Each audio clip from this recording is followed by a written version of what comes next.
Have everything set up on my side over here. Wonderful.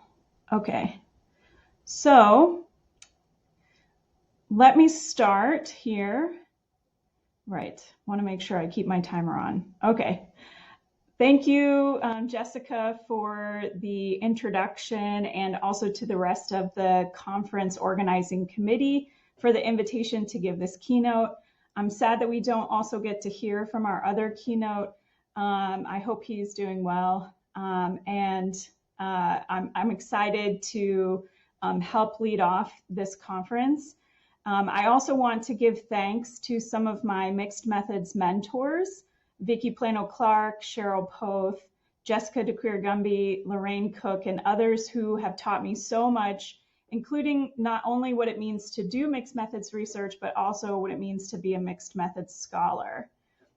And finally, I also want to give thanks and a shout out to the students that I work with, past and current, because it's their creativity, their thinking, their theorizing that inspires me and makes me want to keep doing the work that I'm doing every day.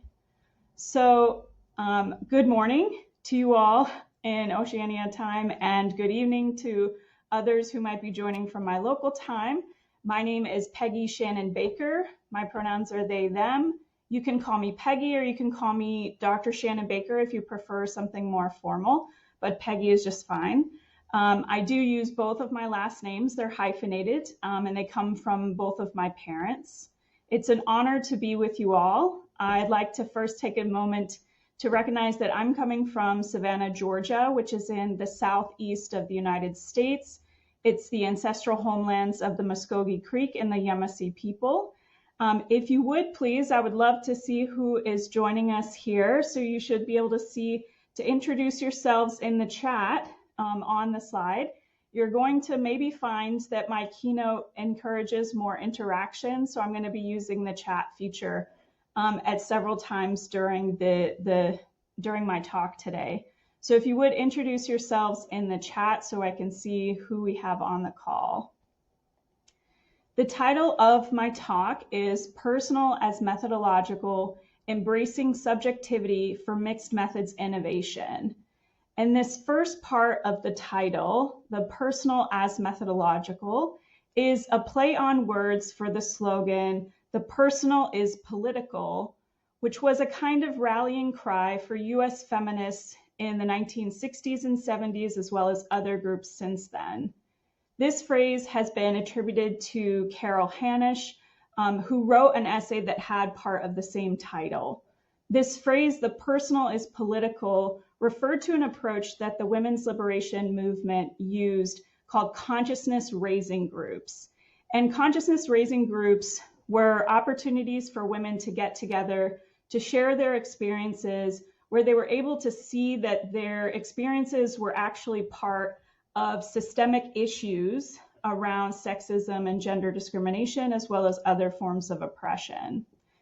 So they had this approach of consciousness raising groups, the women's liberation movement, but it actually received a lot of criticism. So critics called this like therapy or navel gazing, meaning it's really just focusing on sharing stories. It's not actual political activism.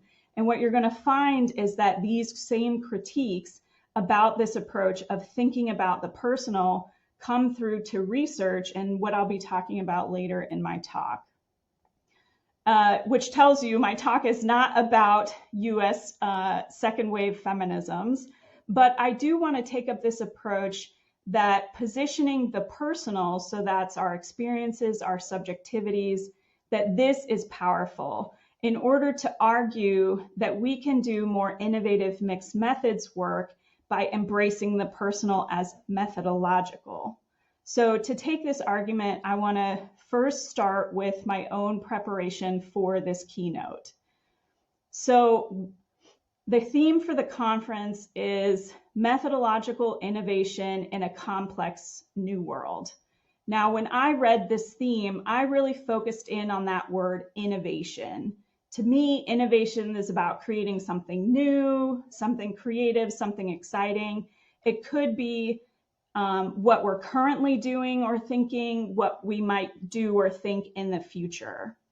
And as I sat down to write this keynote, I asked myself, okay, what kind of innovation am I doing? And I'll be honest, I was actually at that time faced with this kind of imposter syndrome panic, like, who am I really to give this keynote? What do I say? Is my work really that innovative? And really just like a span of those kinds of questions. I think part of this imposter syndrome panic came from the challenge that I've had imagining the future in general. This has been challenging for me during my childhood and for much of my adulthood. I've had this challenge despite getting questions about the future from adults. So you should see on the slide that I have some prompt for you for the chat.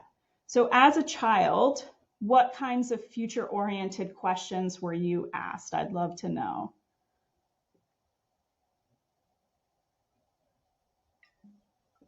And what you see on the screen is actually a picture of me from high school or secondary school. So I see a couple of questions coming in. What do you want to be when you grow up? What are you going to be? Very similar questions. What do you want to be when you grow up? This is a really common one. This is one I also received or heard as a young person. I think young girls might often be asked what they imagine their wedding to be like or what they imagine their future husband will be like. I don't remember ever engaging in more specific questions or conversations beyond really those common ones with adults when I was in my childhood. Thanks, Lorraine. As you get older, what questions were you asked? So we've just talked about as a child. When you got older, what kinds of future-oriented questions were you asked? Tori recognized my shirt. Great. So this is a picture of me. I just graduated from the University of Cincinnati here in the States with my PhD. And my adopted family is kind of around me, but I cut them out. Okay, so Tori's added a question. What's your 5-year plan? When are you starting your family? Yeah. What are you going to do after graduation or promotion? Where do you see yourself in 5 years, in 10 years, in 20 years? All of these are the kinds of questions that I have heard since my childhood, now that I'm more of an adult. But I've always struggled with these questions because I didn't really know how to imagine myself in the future. It was like if I pictured the future, all I could imagine was blank. Nothing really came to mind. I think this was due to the fact that for much of my life, I had to live day to day, hand to mouth. I had to think of other kinds of questions about my future, like where is the next meal going to come from? How am I going to avoid bullies at school or abusers? How am I going to afford rent or groceries or medical bills?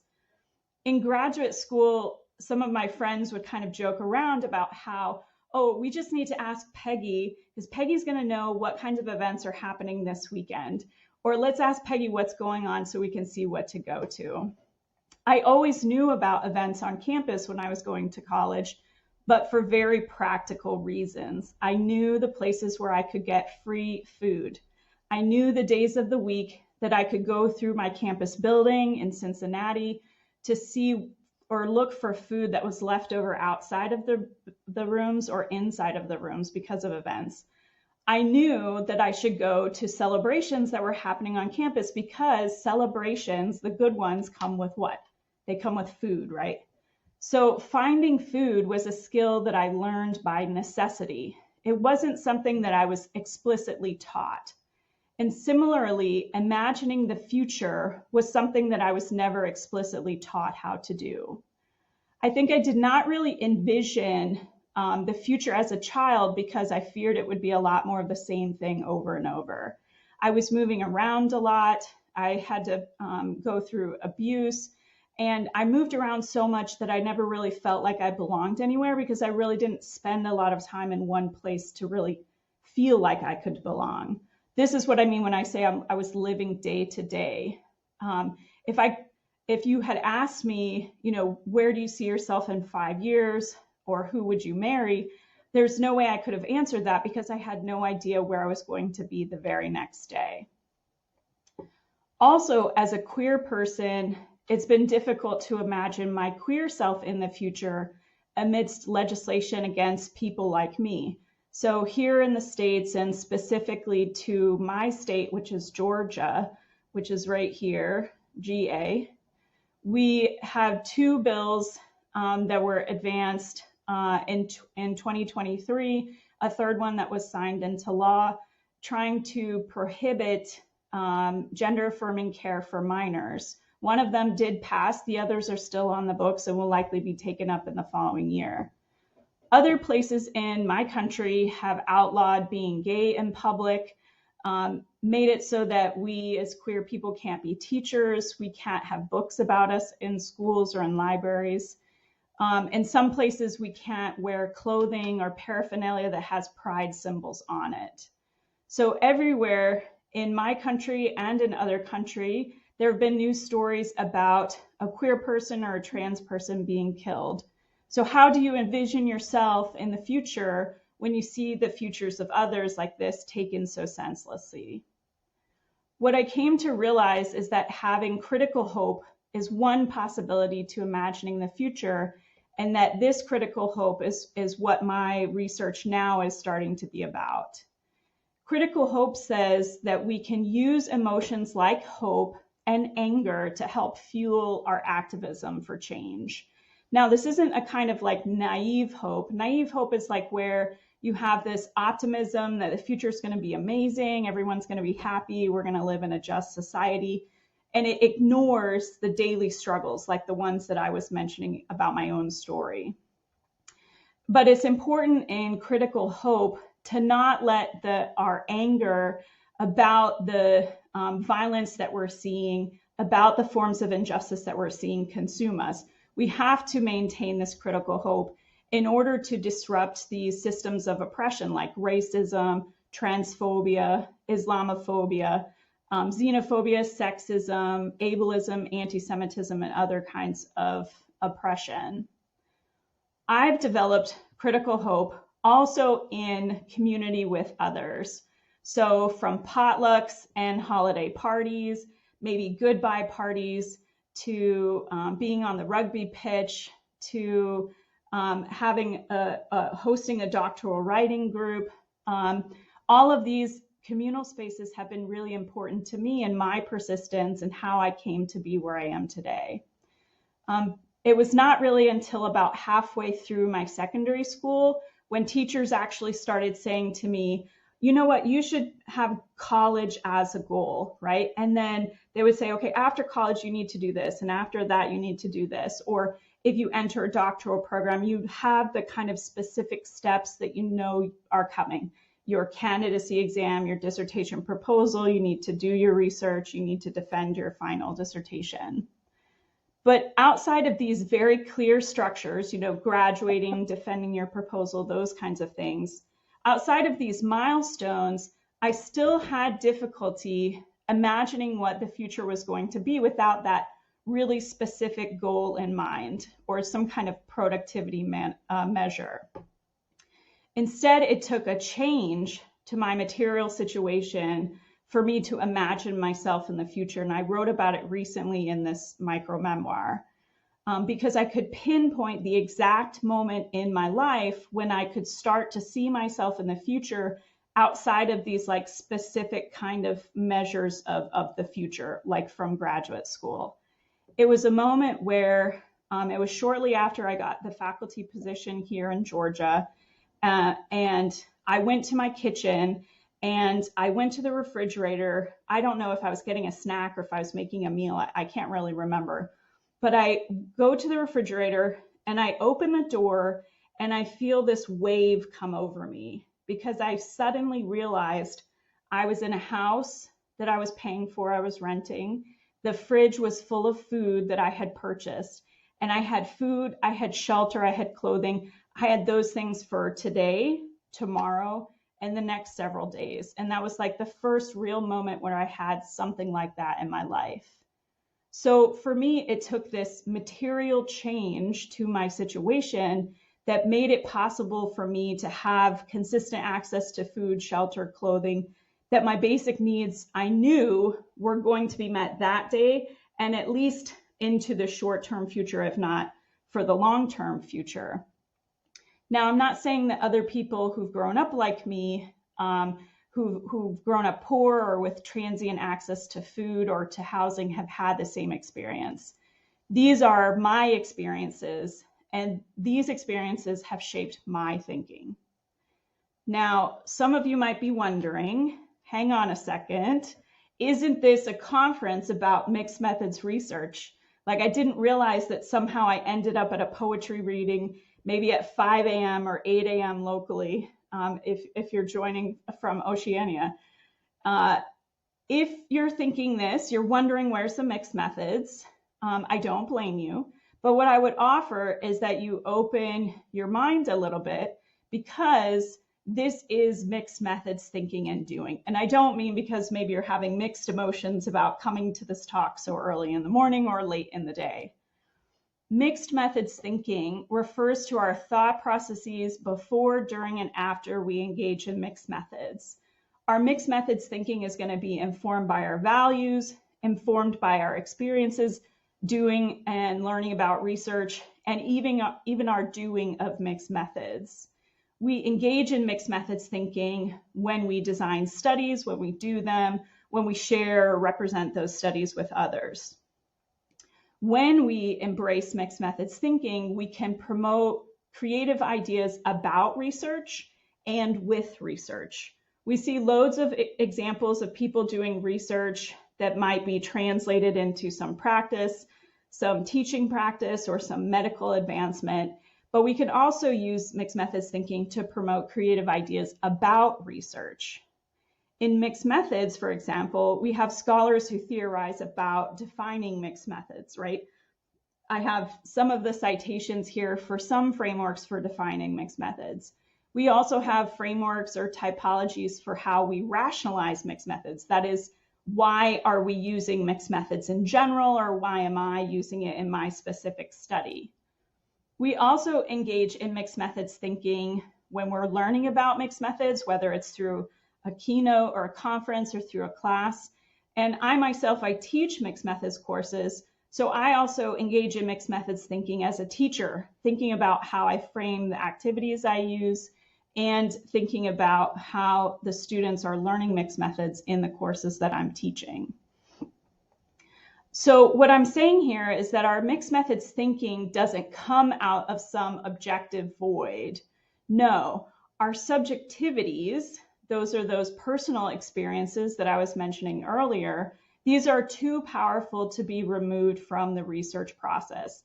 They shape our very thinking and our doing of research, from the questions that we ask to how we apply and apply our research in specific settings.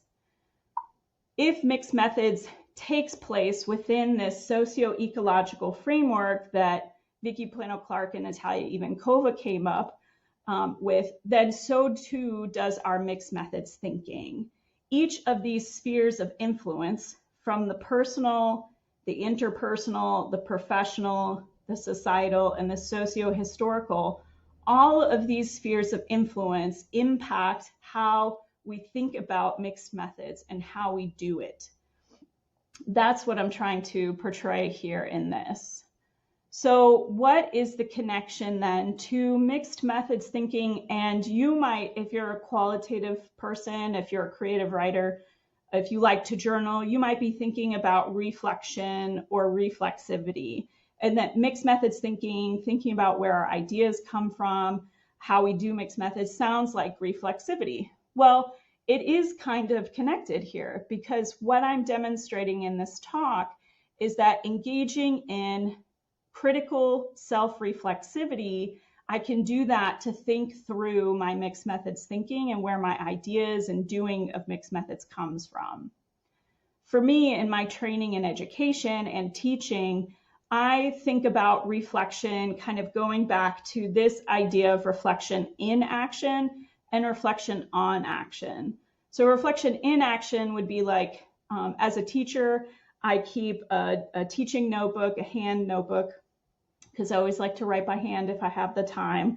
And I keep notes actively, like during a lesson, to see how it's going. I write notes on how people responded. Or if you're doing research, you keep a research notebook to keep track of your ideas.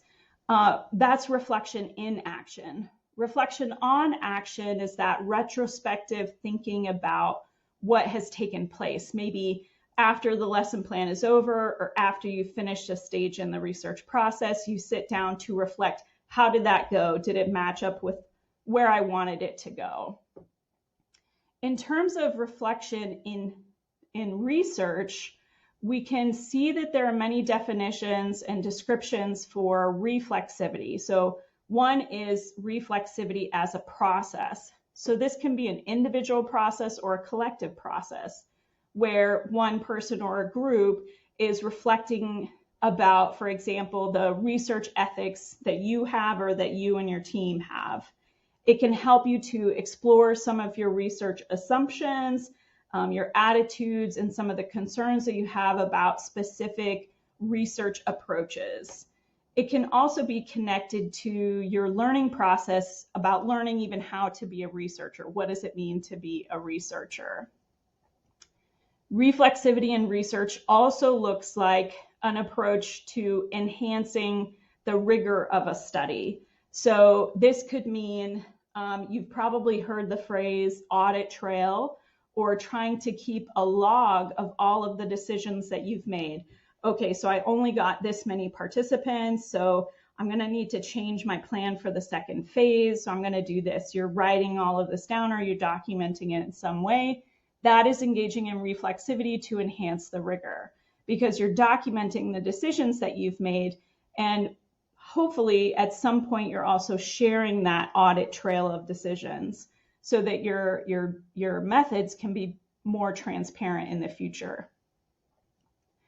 Reflexivity can also be used in research in order to kind of think about how are we applying the research. So it can be used to make sure that the research is going to directly problem solve or even address some kind of social issue. It can even tell us that just engaging in that journaling in the teacher journal or the research journal, the journal itself is not enough. We need to actually put those reflections into action. So we've seen that reflexivity in research can be used in multiple ways and at multiple times, but we do not see reflexivity documented enough in mixed methods research.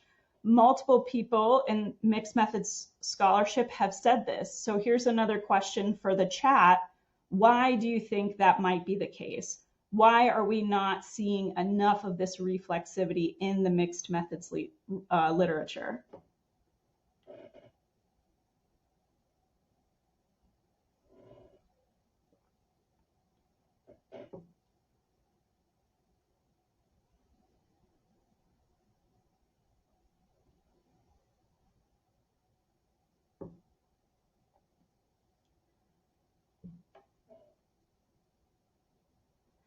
Right, so a couple of responses are coming in. So perhaps it's not as methodologically valuable.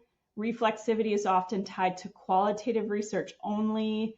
Maybe it's not described enough and highlighted. Yeah, all of these can be reasons for why we don't see mixed methods reflexivity. Now notice how I've framed the prompt here, right? We don't document the reflexivity enough, perhaps in our journal publications.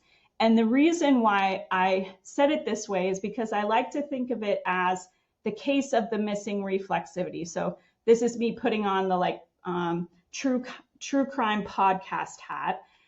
It's not that there's no reflexivity happening in mixed methods. It's actually that it's missing from our journal publications. And so why might that be the case?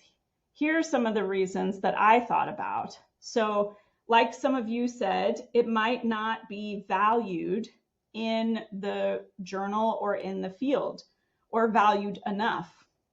I've had instances where some of my mixed methods work, for instance, I've included a researcher positionality describing my identities and how those have influenced the process.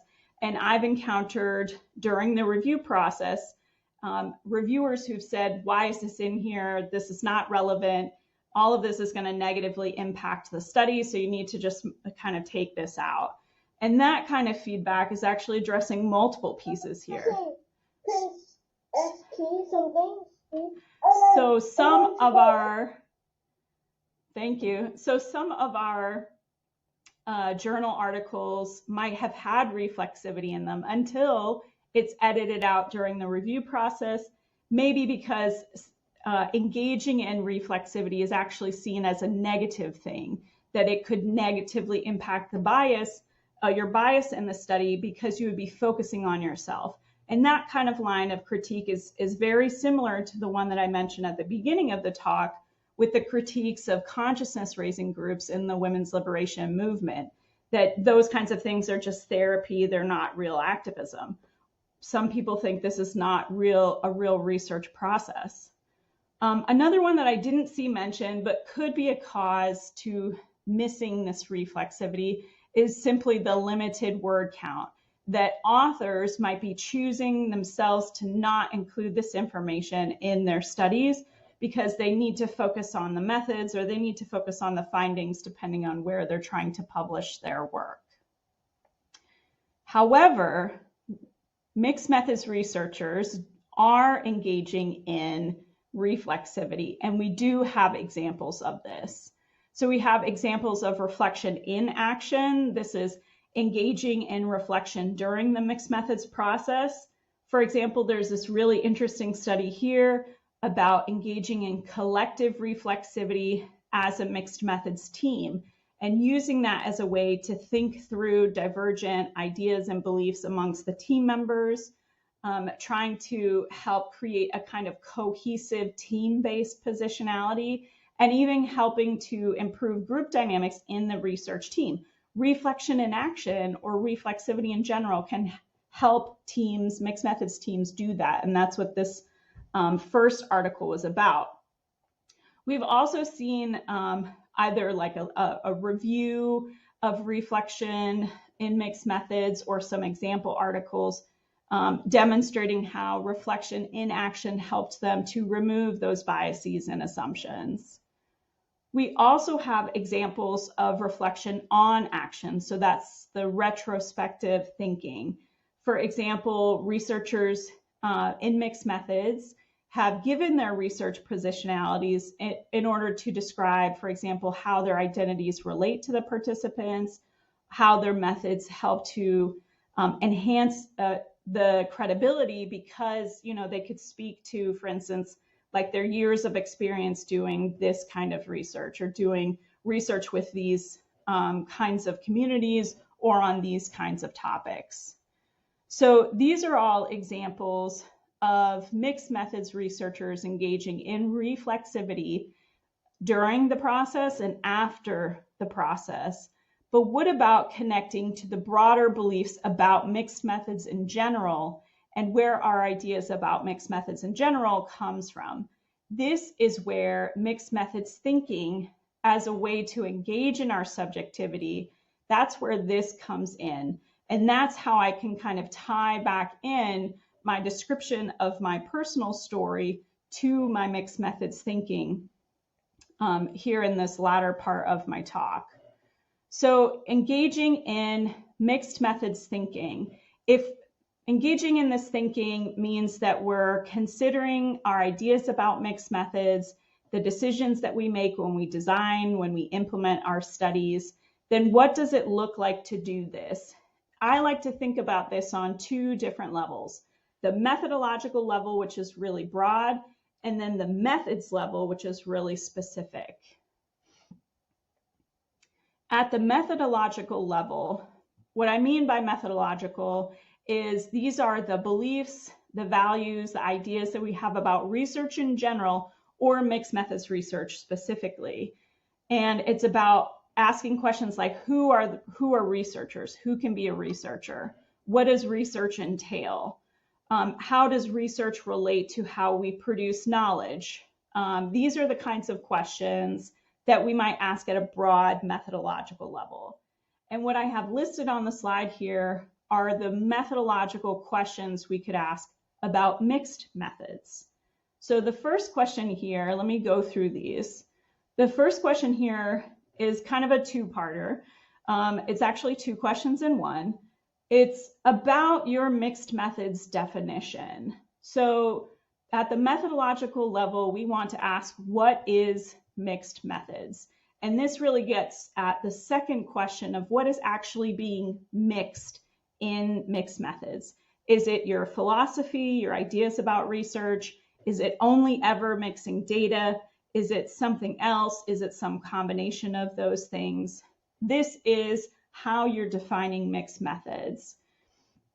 And for some people, we will pull on, the typologies for defining mixed methods, like I mentioned in an earlier slide.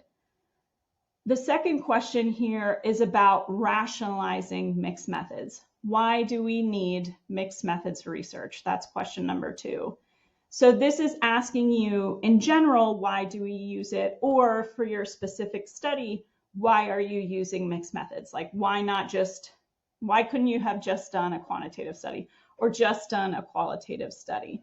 Why is it that you needed some kind of approach that brought together multiple methodologies? What is it that mixed methods in particular offered your study that a single methodology alone would not? Question number 3 is, at the methodological level, what are the important components to mixed methods? The way that I like to think about this question is, because I do it as a teacher, but also thinking about if I'm designing a study or if I'm reading a study. In either of those cases, I want to know what are the key components of mixed methods in order to say, okay, my design of a study should have these features, or if someone says their study is mixed methods, I should be able to find these features in order to know that it's mixed methods, as opposed to, saying mixed methods, then never mentioning it again, elsewhere in the manuscript. The last one here, this is about the rigor, and it's asking a question about quality. So this is, what is rigorous or high quality mixed methods? So what must a study have, not just in terms of components, but maybe in terms of the nature of the procedures, the nature of how they've described them, in order for it to be considered like a good example of mixed methods research? So these are questions at the methodological level. What do we think about mixed methods in general? At the methods level, this is where we get into questions about actually doing mixed methods. And at this level, I like to think of these questions here. So what is the timing or sequence of the methods? For some people, this is picking a design type like convergent, which would have a whole separate phase, a second whole separate phase. They would collect the data and analyze it separately and then bring them together in some way. That would be talking about the sequence, that they keep them separate and then they bring them together. What is actually being mixed at the methodological level? So in that example of having two separate phases and then bringing them together, this bringing together is going to be the important part to flesh out. How are you doing that? Are you making tables? Are you making visuals? Are you transforming one source of data into another type in order to analyze them together? The third question here is a question that I like to see connecting the methods and the methodological level. So how will you represent your methods and your findings in a way that demonstrates how you answered these questions here, especially your question about the definition for mixed methods and how you view what is rigorous or high quality mixed methods. So how does my subjectivity, or some of the experiences that I mentioned earlier, impact my mixed methods thinking? So those stories that I shared from secondary school about how challenging it was for me to imagine my future, those are some of the experiences that influence how I think about mixed methods or my mixed methods thinking. My subjectivity was shaped by these experiences and more that I don't have time to tell you all about. But all of these, my position is that all of these experiences I can use to have a positive impact on how I do mixed methods. And what I'd like to do is explore some of my own mixed methods thinking. And I'm going to have a question for the chat coming up here just in the next slide. But what I'm going to do is ask a series of questions and have you pick one so that we can think about, or I can demonstrate my mixed methods thinking and the spheres of influence that have impacted my mixed methods thinking. So I'm going to do this by tackling the methodological questions, because these are really broad questions about mixed methods in general. And what I'd like to know is which of these would you like me to focus on? Because I really have time for only one, but if you want to look at the others, you can check them out in the PDF copy of my slides here. But in the chat, if you would, please list the number for which question I should focus on. I'm going to pick the one that's majority.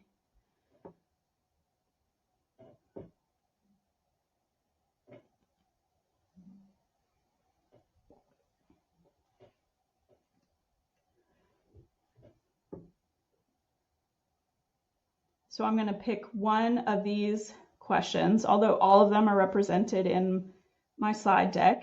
So if I don't get to go to your question, you could either bring it up in the Q&A or you can look at the PDF later. Okay, so I'm seeing more folks mentioning 3. 1 and 4 were some other potential options, but I'm seeing the most number of folks to pick 3. So I'm going to jump to the slide for number 3. So if the slide, there we go. So this methodological question was, what are the important components of mixed methods research? Remember, this is mixed methods thinking at the methodological level. So for me, how do I answer this question? Well, some of my answer is here in the center.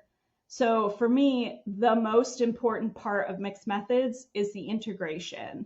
So the integration is the part that's what is actually being mixed. So some synonyms there could be like blending, interfacing, combining, merging, transforming, building, connecting. There's lots of verbs or adjectives we can use. But how you bring together multiple methodologies into a study and how they interface with one another, that for me is the most important part of mixed methods. That's why I listed it first. It could really be the only thing that I list because it's really that important for me. That's what differentiates mixed methods from all other approaches. A close second here is the meta inferences. Now, you might know about inferences. These are the kinds of conclusions we can draw from a study after we've interpreted our findings, especially once we've compared those findings against the literature or our theory. Meta inferences recognizes that we do inference making from the multiple methodologies that we put together, but also through their combination, through their integration, and then comparison to the literature. Those are considered meta inferences because they're broader than either of the other inferences alone. Some other important components you might find in a mixed methods study or things that I require when I teach mixed methods. If we had some students on the call, I'm teaching mixed methods right now and they just submitted their final design proposals. They know that I prioritize these things because they were part of their final. Having a definition, having a rationale, having a mixed methods design type. So I mentioned I teach mixed methods. So that's an interpersonal influence into the important components. Because as a teacher, I have a very specific time frame in order to think about what can I teach about mixed methods. It's huge. What do I need to focus on? So teaching has helped me to drill down to the very specific things that I find to be the most important. Some of my personal whys, one key one that I'll highlight is accessibility, whether it's in language, whether it's in how we interact with people, whether it's in how we present information. Accessibility is a really key issue for me. And so making sure that I describe things, making sure that I bring people into what I'm trying to describe, that's a key value of mine and impacts how I think about, for instance, integration. And this can go all the way up to like socio-historical context, which is really broad, kind of like a global kind of thing, what we're seeing is that there's a lot of emphasis on having evidence-based practices or data-driven practices. And we can even see this in research, that there are expectations that we don't just engage in random kinds of procedures, that we need to actually engage in things intentionally. And so having that rationale, having that definition, connecting to the literature are ways that we can do that. I've also mentioned some other things, but I'm seeing the time, so I want to keep moving. And if you have questions, you can help bring me back to this part here. So let me get on to the last points, couple of slides of my talk. And I'll say, why do we need to engage in this kind of reflexivity? Or why is it at least important for me? This is where we get into my whys for doing this kind of work. So first, for me, an important why is that it helps me to interpret the kinds of responses that I get to my work, especially criticisms. Like, oh, you really need to take out that researcher positionality section. I don't understand why that's there. It's taking up space. You can use it to talk about something else. Well, if I'm tapped into my mixed methods thinking, I can know that my values for how that's important clearly are different from this reviewer, probably reviewer number 2. Engaging in this reflexivity also helps me to identify gaps in my own influences. So for example, in my own mixed methods thinking, I have gaps in geographical gaps in my mixed methods thinking, which shows me that I need to engage more with mixed methods research from Latin and South America, from Asia and Oceania. That's why I love conferences like MMIRA conferences, because it gives me that opportunity to connect with other researchers to see how they're engaging in mixed methods thinking in different contexts. It also, is part of my belief system that engaging in reflexivity is important, and it allows me to track my own thinking and growth related to mixed methods. So to close my talk, I want to bring us back to this core message that I have, which is that the personal is powerful and that the personal can be methodological. And that the key takeaways are that our mixed methods thinking is influenced by those many spheres, from the personal experiences, like I mentioned, all the way to our socio-historical context. That reflexivity in mixed methods doesn't have to just be in the mixed methods process or after, but that we can actually engage in critical self-reflexivity at the methodological level as well as the methods level. And then I have some slides for the references that I mentioned. These are, of course, in the PDF version of my talk, which is here in the chat. And I'd love to now open it up for questions and comments. Thank you.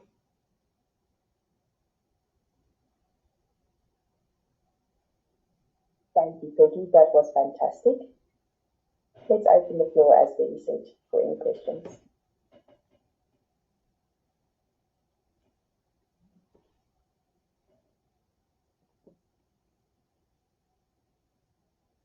I might actually have a comment more than a question, Peggy. I remember when I was doing my PhD, I had 2 very strong quantitative researchers that supervised me, and when I brought the idea to them that I really thought that mixed methods would be a much more appropriate way for me to undertake my study, it was almost like a bit of a pat on the head. Yep, that's fine. Just go for what you want to do. And then bringing in the qualitative was absolutely fine. But when I then started talking about reflexivity, and I actually had a chapter in it of it within my PhD, it just flabbergasted them that anything like that was necessary, and also the depth that I decided to go in was also a little bit disconcerting for them going through this process with me. So in that regard, it was almost like I had to upskill myself to such a large degree to make sure that I was rigorous enough. But then also taking my supervisors on that journey was an interesting experience. So it's such a powerful part of what I think of when I think of mixed methods. But I do feel that perhaps this is still more qualitative way of thinking rather than quantitative. And perhaps that reviewer too is reflecting more on that quantitative aspect. Yeah, I can relate, and I'm sure other people who are listening now or in the future could relate to what you're saying.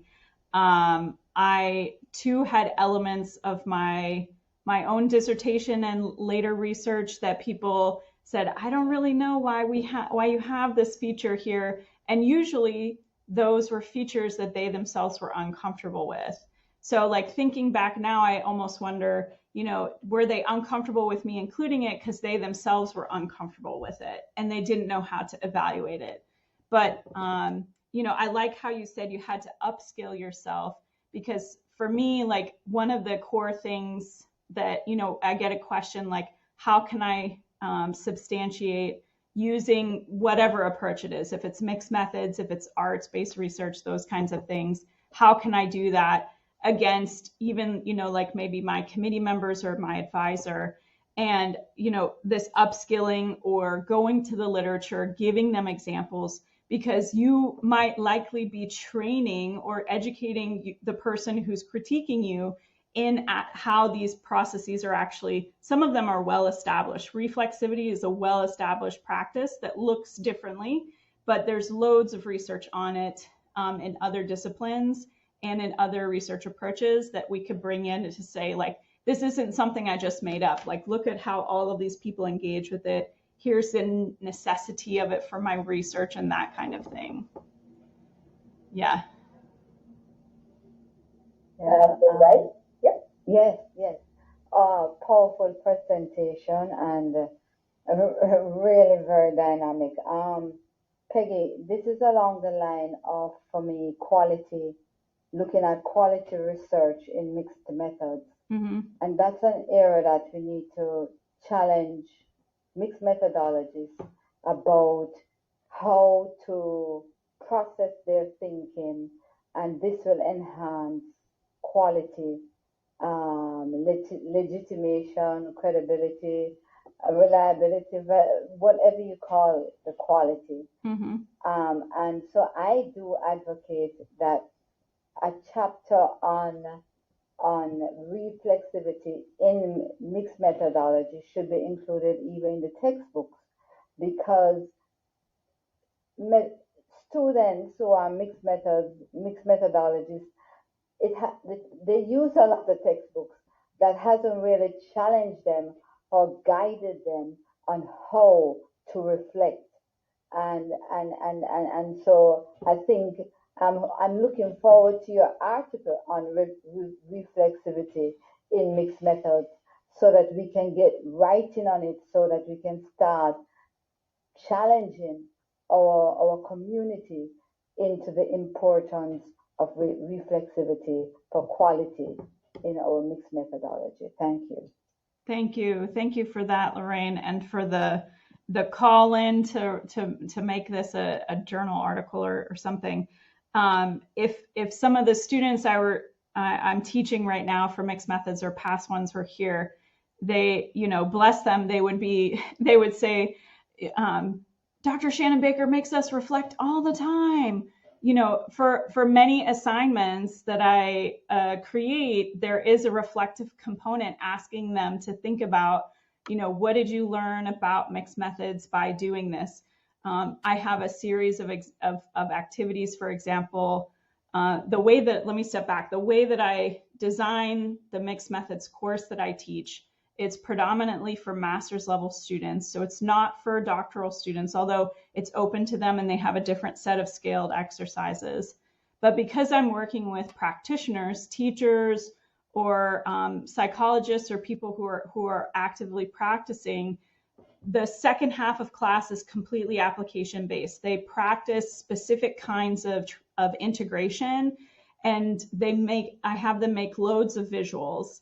And in the practices and in the visual making, I ask them to reflect, like, how did this help you to understand these things? And they can come to some understandings, like when people report their quantitative results or their qualitative findings, it needs to be really clear where or if those match up in order for me to make something like a merging joint display, where you show how they compare and contrast.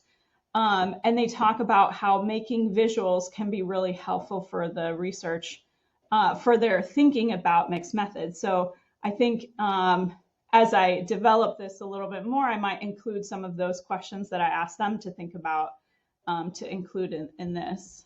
I saw there was a hand up, and I'll also just quickly scoot back to a slide that has some citations for the examples of mixed methods and reflexivity. So these 3 articles here, all starting like coincidentally with a C first author.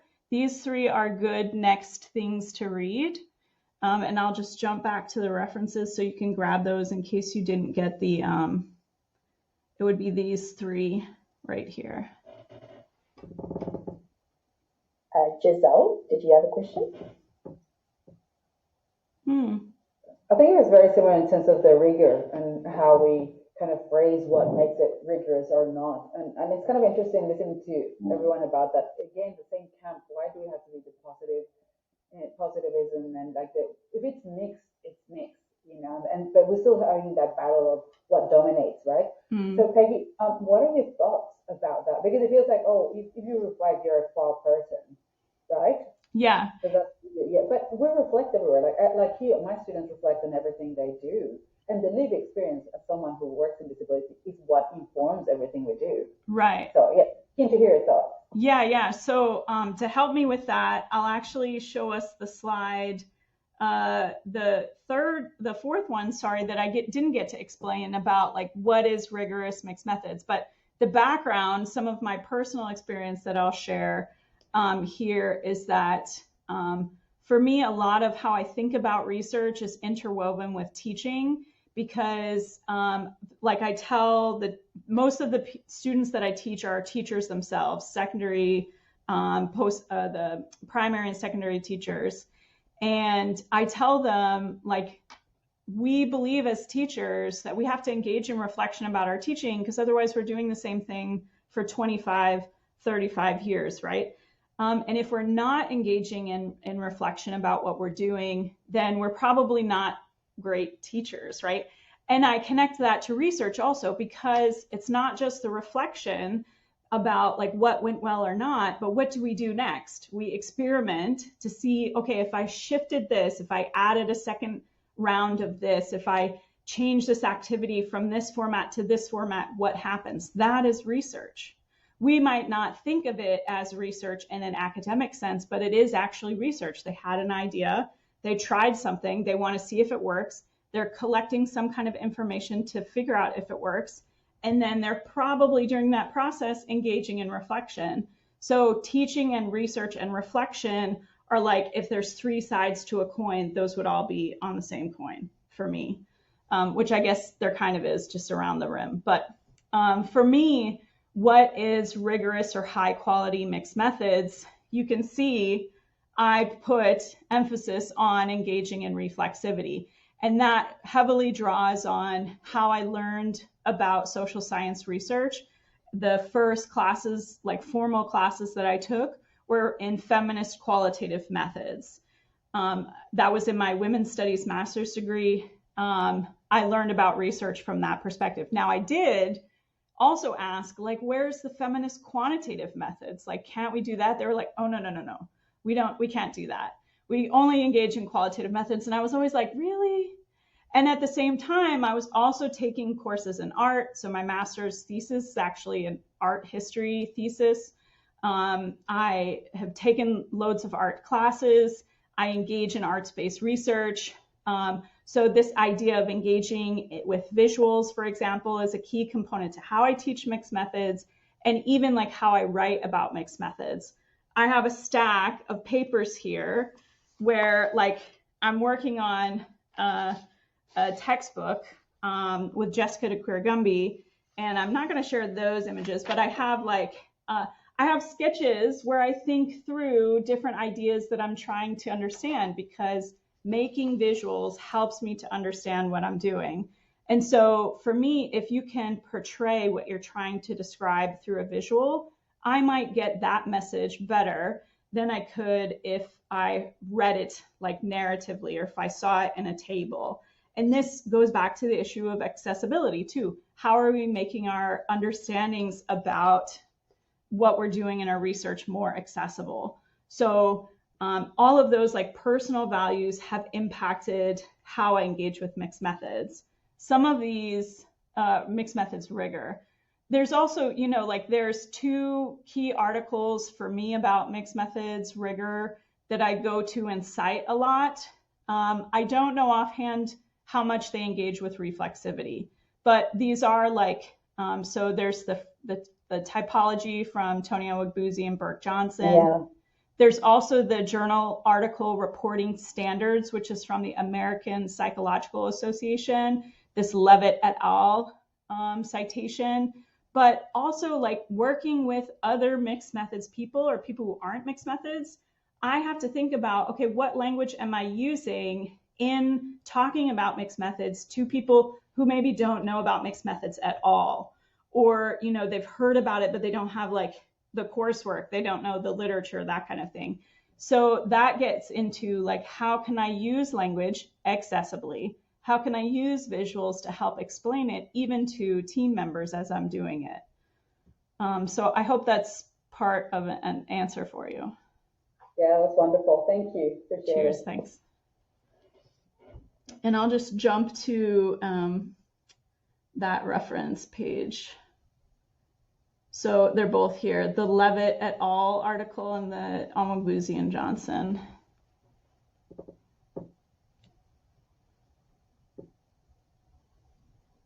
These have been great questions. Oh yeah, thanks Peter for the shout out. Yeah, so Peter edited a section of the SAGE handbook for mixed methods designs that's now newly out. And for his section, I authored a chapter about my teaching of mixed methods research, and it has some examples from students shared with their permission inside the chapter for how they visualize different pieces as part of the assignments in the mixed methods class that I teach. So yeah, I didn't cite that, but that could also be something of interest to people. I did here. It's in the next slide. Yeah, here it is.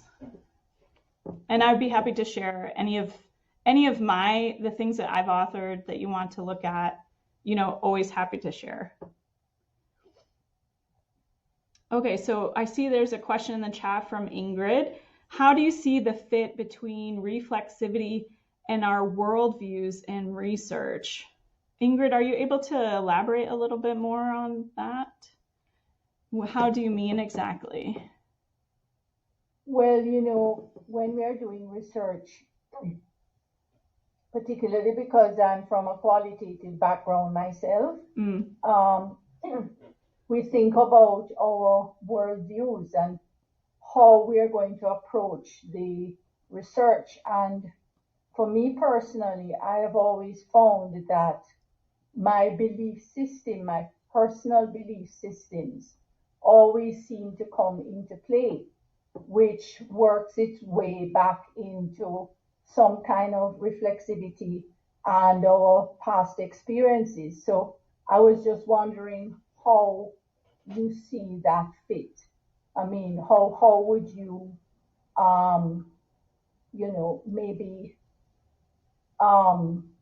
think about it for the future in developing this area of the use of reflexivity in mixed methods? How would we put the two together, or does it really work together? Do you see it that way? Because I've always experienced it to a great extent that way. So I was just wondering, from your perspective, if you sort of see some kind of fit between the two, where one is influencing the other to some extent. Yeah.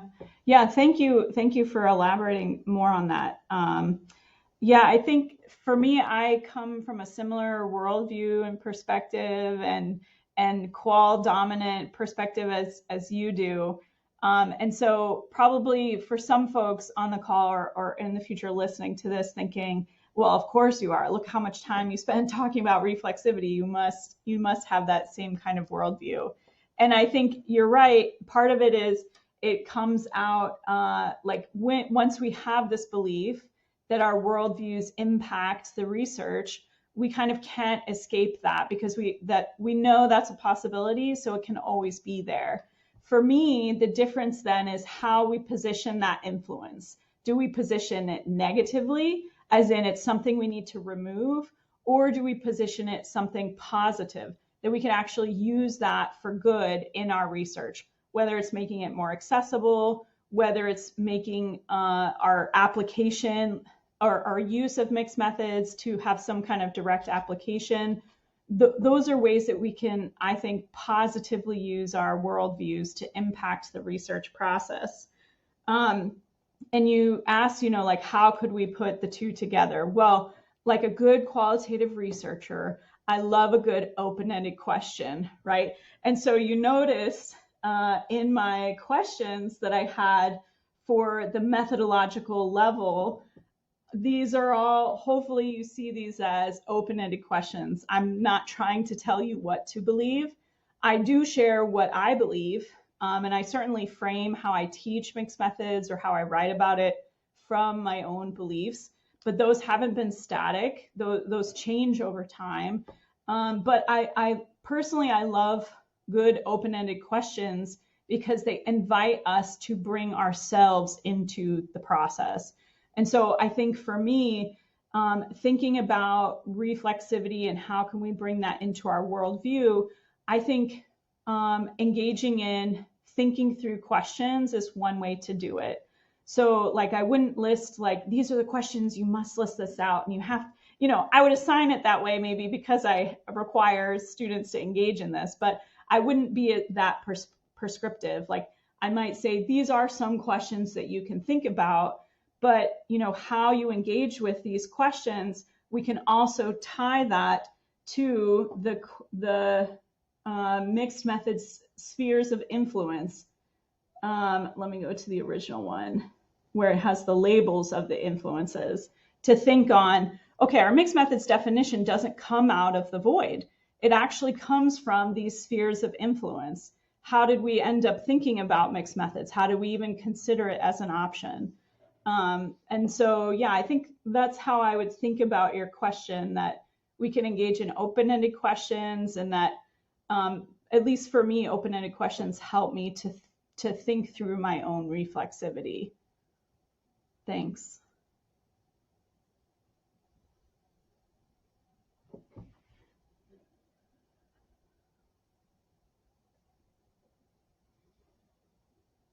Any last questions for Peggy?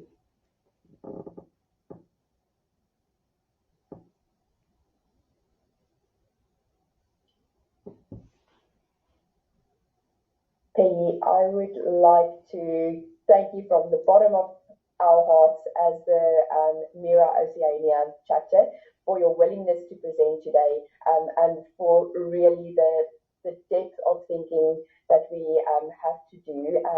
It's really great to have this moment, especially at the end of a very busy year. It's really good to take that moment to reflect on our own practices and take that into the new year is a great privilege. So if there's no further comments, I don't see anything coming through. Thank you for your time, and thank you everyone for contributing to this fantastic session. We'll just take a 2 to 3 minute break, and then we'll introduce Tim Bitterman. Thank you, Peggy, for your time. Great. Thank you, everyone. My social media is here. My email is here. Let's connect. And yeah, let's enjoy the rest of the conference as well. Take care.